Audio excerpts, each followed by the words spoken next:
Beach Coast line ఉంది. So మనకి యాక్చువల్గా మనకి చాలా బీచెస్ 102.5 అలా వస్తుంది సార్ మన శాటిలైట్ ఇమేజెస్ బట్టి. చినగంజం, వేటపాలెం, చీరాల, బాపట్ల అండ్ నిజాంపట్నం. తర్వాత మనకి దిండి మ్యాంగ్రూవ్స్ ఉంది కదా సార్, అక్కడ వరకు 6 మండలాలు ఉన్నాయి. టూరిజం పరంగా చాలా పొటెన్షియల్ ఉన్నటువంటి బాపట్ల డిస్ట్రిక్ట్. సో దీంట్లో ప్రధానంగా సూర్యలంక బీచ్, అదేవిధంగా వాడరేవు బీచ్, రామాపురం బీచ్ అనేవి చాలా ప్రాఖ్యాతి చెంది చాలామంది టూరిస్టులు మరి యొక్క వీకెండ్స్లో కానీ వీక్ డేస్లో, అదేవిధంగా కార్తీక మాసంలో కూడా వేలాది మంది రావడం జరుగుతూ ఉంది. డైరెక్ట్గా ఇండైరెక్ట్గా ఎంప్లాయ్మెంట్ కోస్టల్ ఏరియాలో క్రికెట్టడం, తర్వాత ఎకో టూరిజం కూడా పొటెన్షియల్ అయితే ఉంది.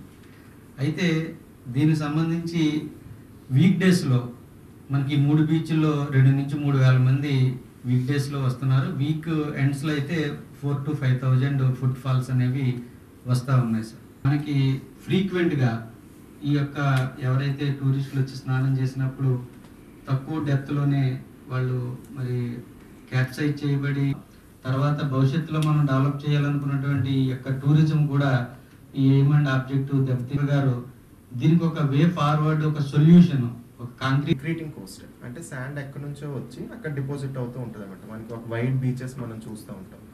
అంటే మిగతా ప్లేసెస్లో కొన్ని చోట్ల ఎరోజన్ అని ఉంటుంది, బట్ ఇక్కడైతే ఎక్రీటింగ్ కోస్ట్. సో ఇది ఏంటంటే సార్, రీసెంట్గా సార్ ఏం చెప్తున్నారంటే డ్రోనింగ్ అనేది ఎక్కువగా ఉంటుంది అని చెప్పి. మెయిన్ డ్రోనింగ్ అవడానికి మెయిన్ రీజన్ వచ్చేసి రిప్ కరెంట్స్ అంటారు సార్. సబ్ కాంటినెంట్లో వెస్ట్ కోస్ట్తో కంపారిజన్ చేస్తే ఈస్ట్ కోస్ట్లో ఎక్కువ డెత్తులు జరుగుతాయి. మరి ఈస్ట్ కోస్ట్లో డెత్తులు జరగడానికి సైంటిఫిక్ రీజన్స్ ఏంటనేది ఓషనోగ్రఫీ తెలిసిన వాళ్ళే మనకు చెప్పాల్సి ఉంటుంది, ఎందుకు జరుగుతున్నాయి అనేది. సరే, మనం ఇప్పుడు వాళ్ళు ఫర్దర్ స్టడీ చేయాలి అని చెప్పి అంటా ఉన్నారు. మామూలు రోజుల్లో సాటర్డే సండే కూడా మినిమం 5,000 అంటే ఏమంటారు, రెగ్యులర్గా ఎంతమందిని పెంచాలి, ఓన్లీ ఒక ఆస్పీషియస్ అకేషన్స్లో మాత్రమే ఎంతమందిని పెంచాలి? అకేషన్లో కనీసం ఒక 25 మెంబర్స్ పెంచాలి సార్. బోత్ సైడ్స్ ఉన్నదానికి +25 సార్.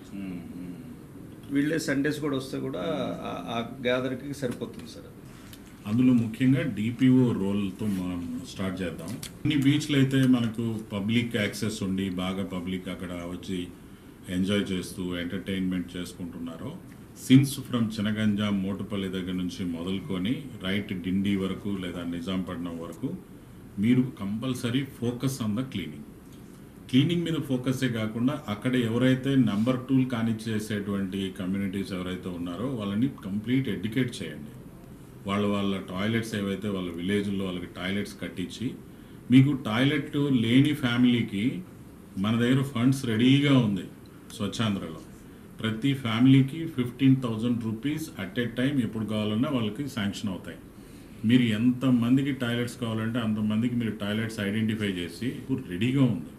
ఆ డబ్బుతోటి వాళ్ళు కట్టుకుంటే దాన్ని 3 విడతల్లోనో 2 విడతల్లోనో డబ్బు వాళ్ళ అకౌంట్లోనే పడిపోతుంది. వాట్ ఎవర్ ఎవరి ఎంప్లాయీస్ మీరు ఇమీడియట్గా మీటింగ్స్ వేసుకొని వాళ్ళకి గ్రామ సభల్లాగా పెట్టి వాళ్ళని కన్విన్స్ చేసి కౌన్సిల్ చేసి వాళ్ళందరూ కూడా టాయిలెట్స్ యూజ్ చేసేటట్టు, దట్ ఈస్ నెంబర్ 1. నెంబర్ 2, మనం ఎంత మాట్లాడినా మనం ఎంత చెప్పుకున్నా ఈ ప్లాస్టిక్ అనేది తీసుకొచ్చి పడేస్తూ ఉంటారు. టూరిస్టులు పడేస్తారు, ఫిషర్మెన్ పడేస్తారు, విలేజర్స్ కూడా పడేస్తారు. ఈ 3 రకాల కమ్యూనిటీలు అక్కడ పడేస్తారు. కొంతవరకు బోర్డులు ఏర్పాటు చేయండి ప్రతి బీచ్లో.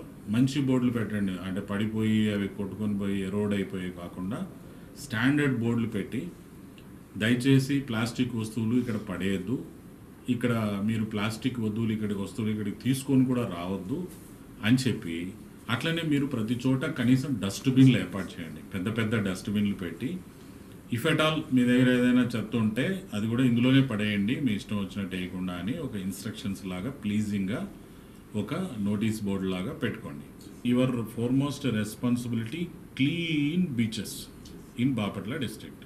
అంటే మనకు ఒక వెండార్ వచ్చాడండి, ఏపీటీడీసీ అంటే టూరిజం డెవలప్మెంట్ కార్పొరేషన్ వాళ్ళు మన దగ్గర పంపించినప్పుడు HDPE అంటే హై డెన్సిటీ పాలీఇథిలీన్ పైప్ అని చెప్పి ఆ పైప్ ఒకటి పెడతానంటున్నాడు. ఆ పైప్ పెట్టడానికి వీళ్ళ సైంటిఫిక్ నాలెడ్జ్ రిక్వైర్డ్. ఇప్పుడు ఎవరైతే చెన్నై నుంచి వచ్చారో వీళ్ళది, అంటే షోర్ నుంచి హైటైడ్ లైన్ నుంచి ఎంత లోపలికి పెట్టాలా ఆ పైప్ అనేది. ఆ పైప్ ఇట్లా అడ్డంగా పెడతారు, నీళ్ళకి అడ్డంగా. దట్ సైజ్ విల్ ఆల్సో ఈ సైజులో ఉంటుంది, ఒక పైప్ సైజులో ఉంటుంది.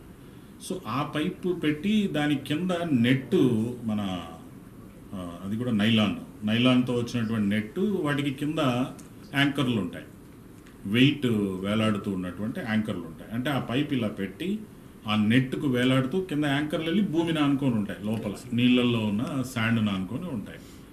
సో దాన్ని ఆ యాంకర్ల వల్ల దాన్ని పెడితే ఏమైనా ఈ బీచ్లో ఉన్నోళ్ళు పొరపాటున వెళ్ళిపోకుండా అది బ్యారియర్ లాగా అడ్డుకుంటుంది అన్నట్టు ఒక కాన్సెప్ట్ చెప్పలంగా ఇంప్లిమెంట్ చేయొద్దు. మనం దీన్ని పైలట్ లాగా చూద్దామని అనుకున్నాను. ఒక చోట మొదలు పెట్టండి, అట్ ఎనీ వన్ ప్లేస్ మొదలు పెట్టినాక అక్కడ మనం దాని యొక్క దీన్ని చూద్దాం, దాని యొక్క ఎండ్యూరెన్స్ ఏంటి, దాని యొక్క సేఫ్టీ మెజర్స్ ఎట్లా ఉన్నాయి.